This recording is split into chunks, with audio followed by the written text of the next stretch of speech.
The palace courtyard throbbed with life, a hive of silks and perfumes and polished laughter.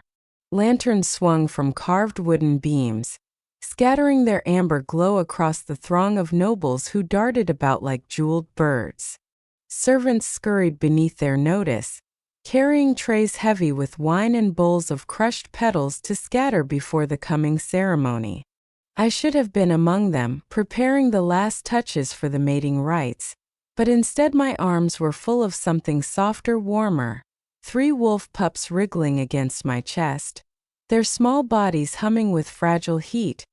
Their fur smelled of milk and wild grass. One gnawed clumsily on the fraying string of my apron. I hushed them, my voice low so the noblewomen gathered near the fountain wouldn't hear. But they did. They always did. "Look there," Lady Seraphine drawled, her voice slicing through the air as cleanly as the fountain's spray. "While we polish silver and drape silks, the maid plays mother to beasts." How fitting. The others tittered. I lowered my gaze, but not before I caught the shimmer of disdain in Seraphine's eyes, green like glass waiting to cut. My cheeks burned. The pups squirmed, sensing my unease. Another woman added, "Perhaps she thinks herself more suited to cradle babes than to scrub floors. Poor little creature. She believes service grants her worth." Laughter pealed again. I wanted to melt into the flagstones, to vanish with the pups pressed against my breast. But before I could retreat, the air shifted. A sudden hush swept the courtyard. Laughter clipped mid-breath. He was there. Kalen. The Alpha King stepped into the courtyard as though the night itself had parted to let him through. His cloak caught the breeze, shadows clinging to its edges like smoke. His eyes, gray burning, swept across the gathering until they struck me where I stood. The pups quieted instantly, as though some ancient memory commanded their obedience. My breath tangled in my throat. Nobles bowed. Seraphine curtsied, all grace and venom. I attempted to lower myself, but the pups wriggled. Their soft whimpers betrayed my clumsy struggle. His gaze lingered on the sight, my arms burdened with life while the others dripped with jewels. For a moment, something unreadable crossed his face. Then, with a flick of his cloak, he passed through the courtyard, ignoring Seraphine's simpering smile. The crowd buzzed again, though softer, like bees reluctant to stir the lion.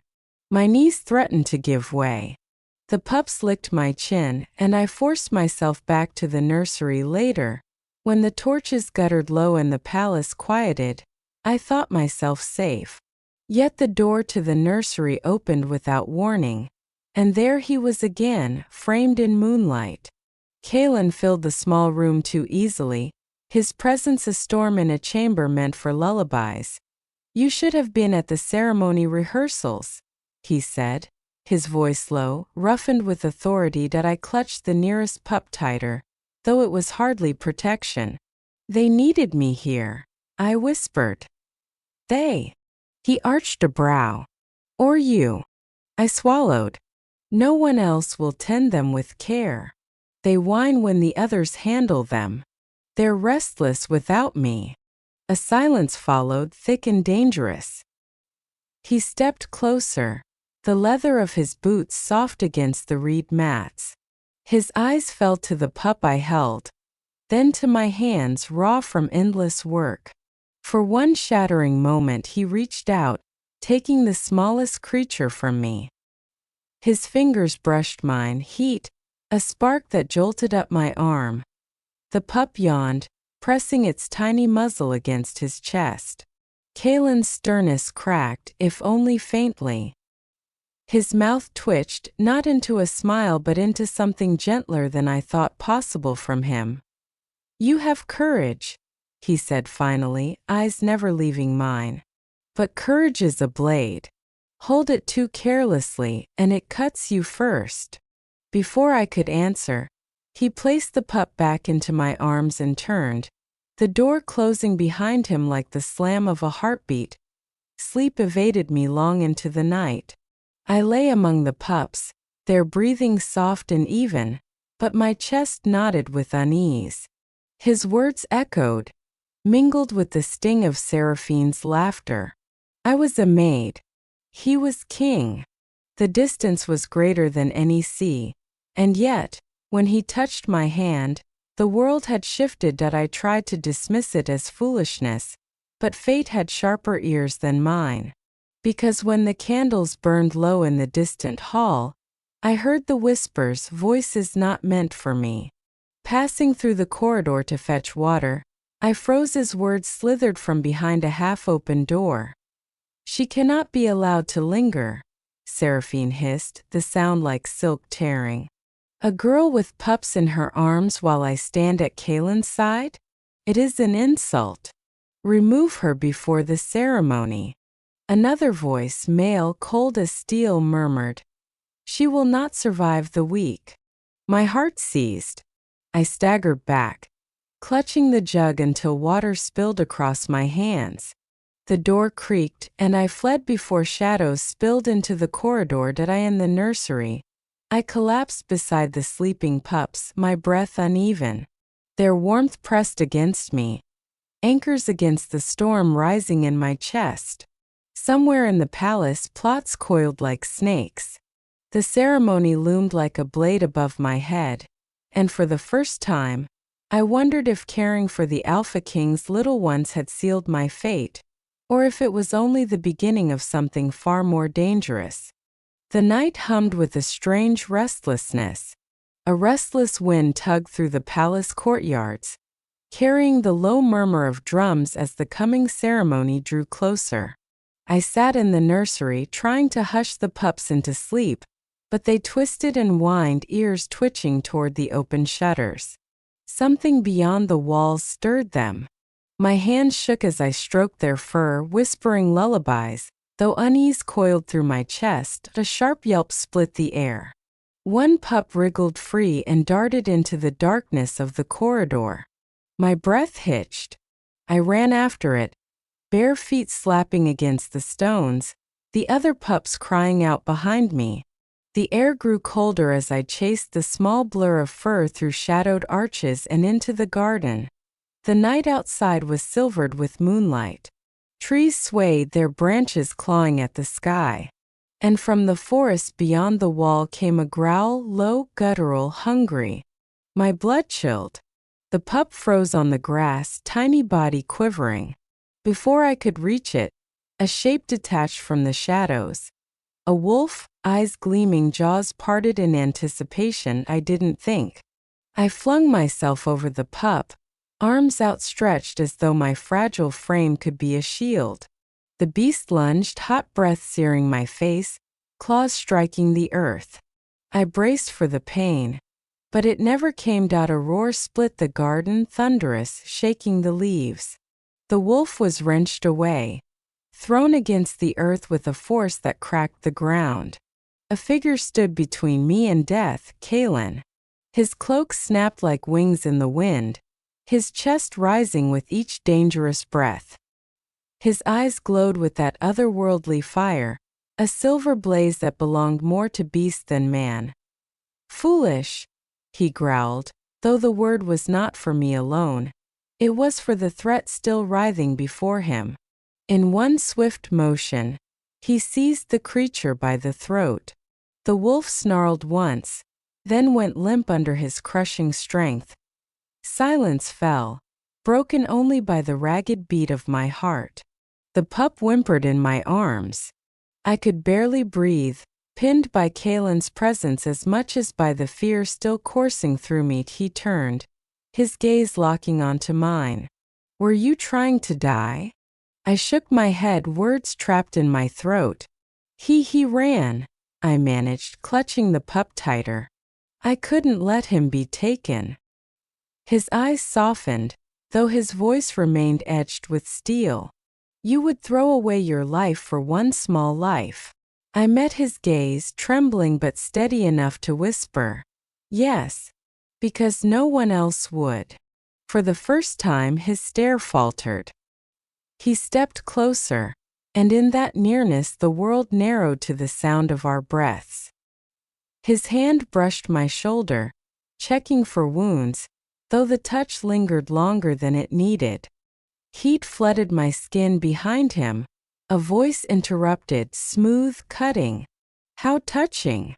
Advisor Irinder emerged from the shadows, his robes whispering along the grass. His sharp eyes glittered as they moved between us. A servant throws herself into danger, and the king arrives in time, almost as though fate plays at romance. His lips curved, but the smile was wrong, mocking. "But perhaps the girl is more cunning than she appears. What if she drew danger to herself to win your notice?" Kalen's jaw tightened. "Enough." Irinder bowed, though insolence clung to the angle of his head. "I only speak what others will whisper. A maid who holds your pups, now your gaze. It is a dangerous picture." He withdrew, the sound of his steps echoing long after he was gone. I stood frozen, clutching the pup against my heart. Kalen's hand lowered slowly from where it had hovered near me. His expression was unreadable, carved from shadow and fire. "You must be careful," he said finally, voice quieter now. "Not all threats come with claws." He left me with that warning, and I gathered the trembling pup and returned to the nursery. My body still shook with what might have been fear, or something else entirely. The next day, the palace swelled with voices as rehearsals for the ceremony filled the grand hall. I was permitted only at the edge, cradling the pups while nobles draped in silk rehearsed their roles. At the center, the high priest Malric intoned the ancient verses, his staff striking the marble floor in rhythm. A chill snaked down my spine as his chant rose. The words were old, older than the stones themselves, carrying power that made the air heavy. The pups whimpered in my arms, their small bodies shivering. I tried to soothe them, but suddenly a warmth stirred beneath my skin. Heat, then light. A faint glow traced along my arms, curling into shapes I had never seen yet somehow new. The marks pulsed like living fire, spilling from beneath my sleeves. Gasps rippled through the hall. Seraphine's shrill voice cut through the shock. "Witchcraft!" All eyes swung to me. The pups cried louder. My knees buckled under the weight of stares, venom and fear mingling. Kalen rose from his throne in a single fluid motion. His cloak swept around him as he strode forward. The priest fell silent, staff lowered. "Enough," Kalen thundered, his voice echoing across stone. The mark still glowed on my skin, impossible to hide, but his gaze fixed on me, burning with questions I dared not answer. The hall held its breath, nobles whispering behind jeweled hands. My chest heaved, the glow finally dimming until only my trembling remained. Kalen turned to the assembly, his command absolute. "This girl is under my protection. Speak against her, and you speak against me." A storm of murmurs followed, but none dared oppose him aloud. Still, I felt the weight of their hatred pressing in. Seraphine's glare sharp enough to wound, and I clutched the pups, wishing the earth would open beneath me. I had been invisible all my life, and now I blazed with light I could not control. When Kalen's eyes met mine again, something more than warning flickered there. Something like recognition, and for the first time, I feared not only the noble's wrath but the truth stirring in my own blood. The palace had grown colder since that night in the hall, though the fire still burned in every brazier. Whispers followed me through corridors, whispers that curled like smoke. Witch, cursed, dangerous. Servants stepped aside when I passed, as though my very shadow might stain them. The pups remained my only solace, their innocent warmth proof that I still belonged somewhere. Yet even as I rocked them to sleep, unease throbbed in my chest. Because Kalen's eyes haunted me more than the whispers did. It was Brother Corvin who found me first. I had not seen him in years, not since the famine had scattered our family like ash on the wind. He came cloaked and silent, slipping into the nursery as though he had never left. His hair had darkened, his shoulders broadened, but his eyes, storm-gray like mine, were the same. "Leora," he whispered, clasping my trembling hands. "They have seen what you carry. You cannot hide it now." I wanted to embrace him, to weep with relief, but his urgency stole the breath from my chest. "What do I carry?"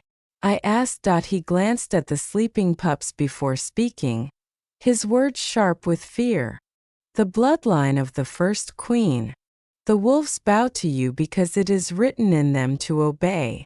Our mother kept it hidden, but it burns in you brighter than in any before." The room seemed to tilt. My fingers clutched the cradle, as if its wood could anchor me. "That cannot be true. I am nothing. I scrub floors." "Do not say that," Corvin cut in fiercely. "Your blood is a throne denied. If the council learns its full strength, they will bind you, break you, or burn you." Already whispers sharpened to knives.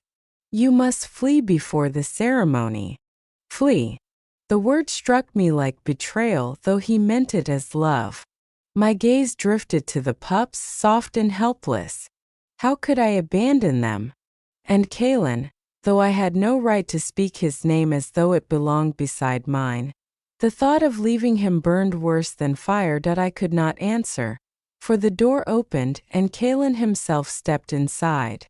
Corvin vanished into shadow before the king's eyes could find him. Kalen moved with quiet intensity, his gaze sweeping the room until it fixed on me. "You look as though a ghost touched you," he murmured. "What burdens you, girl?" I shook my head, words fumbling. "Nothing. The whispers grow louder." He studied me in silence, then reached for my hand.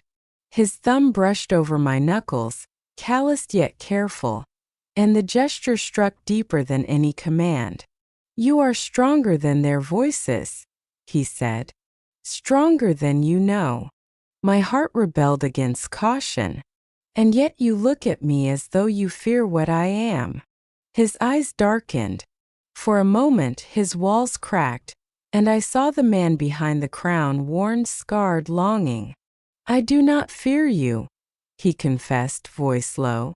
"I fear what I might do if I let myself want you." The words stole the air from my lungs. Silence swelled, thick with things we could not say. His hand lingered, then withdrew, as though the world itself had forbidden the touch. The moment shattered when the council summoned him. By evening the hall brimmed with nobles, their jeweled faces sharp with hunger for scandal. Advisor Irinder stood tall among them, his voice smooth as oil yet heavy with accusation. "My king," he said, bowing with mockery hidden in courtesy. "The girl you protect is no mere servant. She bears the mark of the ancients, a bloodline too dangerous to keep within these walls. The ceremony cannot proceed while a threat sleeps under your roof." Gasps rippled through the assembly. Seraphine stepped forward, her gown trailing like fire.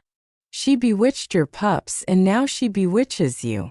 For the good of the pack, she must be cast out or destroyed." I wanted to speak, to deny it, but my throat locked. Every eye was on me, every whisper now a blade poised to cut. Kalen's voice thundered above them all. "She is under my protection." But Irinder smiled, knowing victory when it slithered close. "Then prove your loyalty to the laws you swore to uphold. Let her stand trial by blood at the ceremony. If she survives, the gods favor her. If not—" His pause was deliberate, cruel. "The kingdom is spared." The council roared approval, cowed and stirred by his words. I felt the ground slip away, the walls closing in. Trial by blood, no one survived it. It was a sacrifice dressed as justice. Kalen's jaw locked, but he said nothing. His silence was a noose tightening around my throat. That night, I returned to the nursery, my chest hollow, my hands numb as I stroked the pup's fur. Their small whimpers pierced the heavy dark. I thought of Corvin's warning, of Kaylin's confession, of Seraphine's smile. Threads of fear and longing tangled until I could no longer tell them apart. I pressed my forehead against the cradle and whispered, "I will not leave you." Whether I spoke to the pups, to Kaylin, or to the fate already chasing me, I could not know beyond the nursery walls. The palace prepared for the mating ceremony with song and silk and firelight. Yet for me the future had narrowed to a single blade hanging above my heart. And when dawn came it would fall. The night of the ceremony arrived with the weight of judgment pressing down on every stone of the palace. Torches lined the grand courtyard, their flames swaying in the autumn wind, their smoke rising like prayers too heavy for heaven. Drums thundered a slow, relentless beat, each strike echoing through my chest like the toll of a grave bell. The nobles had gathered in a glittering ring, their jewels flashing, their whispers cutting. At the center a platform waited, carved with ancient runes, slick with spilled wine that smelled too much like blood. I was led forward, bound in silken cords that burned my skin. They had dressed me in white, the color of sacrifice, though the gown clung to me like a shroud. The pups cried from the nursery, their voices faint but piercing, reminding me of what tethered me still to life. My steps faltered, but the guards shoved me on until I stood beneath the high priest's staff, its iron tip gleaming in the torchlight. The crowd hushed as Kaylin entered. His presence silenced even the boldest whisper. Cloak sweeping, shoulders rigid, he walked with the air of a man torn in half. His eyes found me, gray burning into mine, but he said nothing. He was king bound to law, yet the storm in his gaze betrayed the war raging within. The high priest raised his arms, his voice a chant that scraped the stars. By ancient decree, blood will decide her fate. If the gods deem her pure, she will rise. If not, his staff slammed the stone, and the echo finished what words could not. The blade gleamed, lifted high. The crowd leaned forward, thirsting for a fall. My knees bent as though already surrendering, but then the air shifted. A heat coiled beneath my skin, rising like fire long caged. The markings that had once betrayed me flared again, searing across my arms, my throat, my very breath. The torches flared in answer. Gasps tore through the crowd as wolves at the edge of the circle lowered their heads, one by one, bowing not to the priest, nor to Kaylin but to me. The ground trembled under their submission. I felt the pulse of their hearts echo inside mine. Rinder's voice cut through the chaos, sharp with fear disguised as fury. She commands the beasts. She is corruption itself. He drew a blade from his cloak, stepping forward. End her before she ends us all. Kaylin moved like lightning, his hand clashing with steel, his roar splitting the night. His body shifted, bones cracking, flesh rippling, wolf form bursting forth in a fury of muscle and fur. Gray light burned in his eyes as he towered over the platform, a beast king unveiled. The courtyard erupted into battle. Nobles shrieked, guards scrambled, wolves clashed in a frenzy of teeth and claw. Irinder lunged for me, but Kaylin struck him down, jaws snapping at his throat. Seraphine shrieked commands, her silken gown stained with ash as she rallied conspirators. The air filled with the stench of blood and smoke, the roar of fire and fury. That I fell to my knees, the markings blazing so hot they seared the stone. Power surged through me, wild and merciless. A wall of flame burst outward, forcing enemies back, protecting Kaylin's flank. But the strength was too much. My vision blurred, my body trembling as though my own blood was turning against me. Kaylin fought his way to me, fur slick with blood not all his own. He shifted mid-stride, his human form reappearing, scarred and magnificent, eyes wild with desperation. He caught me as I swayed, his arms unyielding around me. "Do not burn yourself away," he growled, his forehead pressed to mine. "Do not leave me now." "I cannot stop it," I whispered, light spilling from my skin like a river. "Yes, you can, because you are not alone." His hand gripped mine, grounding me, his strength pouring into me as though our very souls bled together. For a moment the chaos faded, and there was only us, the storm and the flame.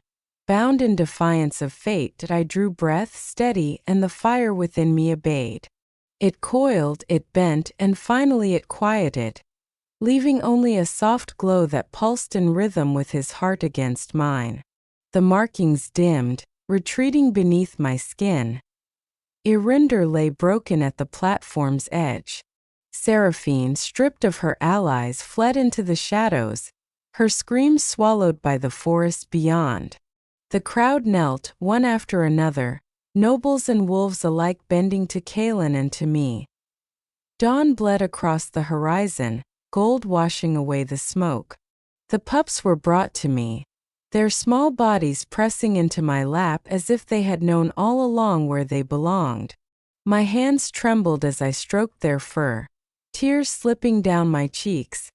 Kaelin lowered himself beside me, not as king, not as conqueror, but as a man. His hand cupped my face, thumb brushing away a tear. "Never again," he vowed softly, his voice a promise etched deeper than stone. "Never again will you be unseen."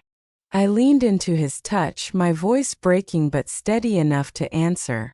"I was never meant only to care for the pups. I was meant to care for you." The drums had ceased. The torches had burned low. Yet the world felt newly alight. Around us the pack howled in unison, not in mourning but in allegiance. And for the first time I was not invisible. I was his. Thank you so much for listening to Leora and Kaelin's story. If you felt their fire, don't forget to subscribe for more.